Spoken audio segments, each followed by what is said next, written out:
देखिए अब हम लोग पढ़ेंगे सॉइल इरोजन और सॉइल कंजर्वेशन।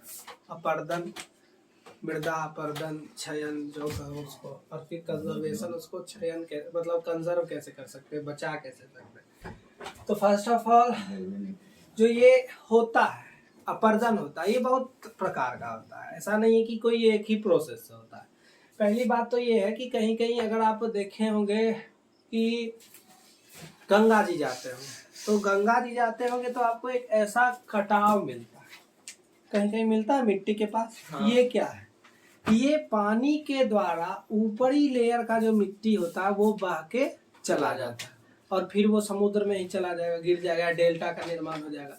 तो इसी को हम लोग, इसको भी सॉइल इरोजन हम बार बार कर रहे हैं कि सॉइल इरोजन बहुत तरीके से होता है कि एक पानी के द्वारा जो ऊपर का परत तुम्हारा हट जाता है उससे सॉइल इरोजन होता है। दूसरा है कि balance distributed due to human activity, सबसे बड़ा तो मानव ही है सब चीज को खत्म करने वाला, ठीक है, मानव के द्वारा भी होता है, लाइक डिफॉरेस्टेशन, ओवर ग्रेजिंग, ज्यादा गाय चढ़ा दिया, ठीक।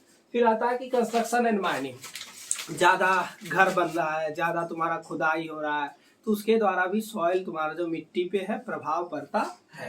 अब आता है कि नेचुरल फोर्स लाइक विंड, हवा बही, हवा चली और उसके साथ मिट्टी का एक ऊपर वाला परत या पाउडर उड़ उड़ के आता है। तुम देखते हुए टिंडल इफेक्ट। हाँ। टिंडल इफेक्ट में जो पार्टिकल है वो क्या है, धूल कण है ना, और धूल कण क्या है, वही मिट्टी है, समझ में आया। अब आता है कि ग्लेशियर एंड वाटर लीड्स, कभी कभी देखोगे कि हिमस्खलन होता है। हिमस्खलन मतलब होता है कि हिम मतलब होता है कि हिमालय, हिम मतलब होता है बर्फ, ठीक है, संस्कृत शब्द है। तो हिमस्खलन के साथ जो बर्फ जो टूट करके गिरता है उसके साथ भी मिट्टी आती है। हम बार बार बोले जलोढ़ मृदा क्या है, वही नहीं जी, तो मिट्टी बह के आती है और कुछ मिट्टी बर्बाद हो जाता है।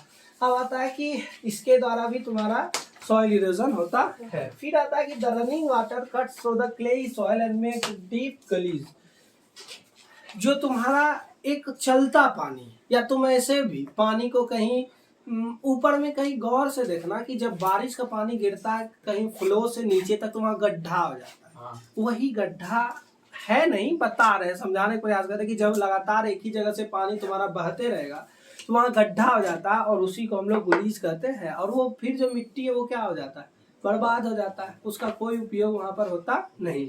फिर आता है कि the land become unfit for cultivation and is known as bad land. अब जो लैंड कल्टीवेशन के लिए नहीं है उसको हम लोग बैड लैंड कहते हैं, ठीक है।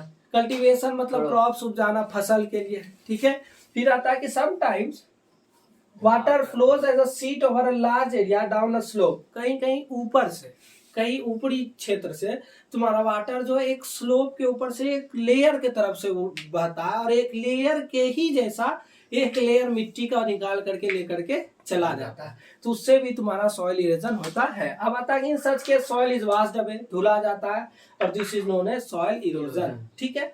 अब आता है कि विंड ब्लोज, हवा बहती है, ऊपर वाला जो फ्लैट्स है स्लोपिंग लैंड का, और वो जो मिट्टी रहता है वो भी उड़ के चला जाता है, उसके कारण भी तुम्हारा सॉइल इरोजन है। उसको बचा कैसे सकते हैं, अब जैसे पर्वतीय क्षेत्र है, जनरली सॉइल इरोजन तुम्हारा ऊपर के ही क्षेत्र से होता है, ढलानीय क्षेत्र में ढलान रहेगा तभी ना कुछ होगा। हवा के द्वारा तो बहुत कम ही देखा जाता है कि बता, लेकिन सॉइल इरोजन होता है। स्ट्रीम क्रॉपिंग होता है, इसमें जैसे जैसे चाय का बागान का खेती होता है ना। हाँ। जैसे कि बांध के तो वो क्या होगा, बारिश पड़ेगा भी तो वो जो बांध बना हुआ है छोटा छोटा सीढ़ी नुमा, तो उससे वो जो मिट्टी है वो जड़ तो पकड़ा हुआ है, तो उससे वो मिट्टी बहने से क्या हो जाता है, रुक जाता है और वो सॉइल इरोजन नहीं होता है। फिर आता है कि शेल्टर बेड, शेल्टर बेड्स हो गया मतलब एक लाइन से पूरा तुम उसको पेड़ लगा दो कहीं भी, तो वहां का जो मिट्टी है वो बहने से या उड़ने से वो क्या हो जाता है, बच जाता है, तो इससे भी हम लोग सॉइल को बचा सकते हैं।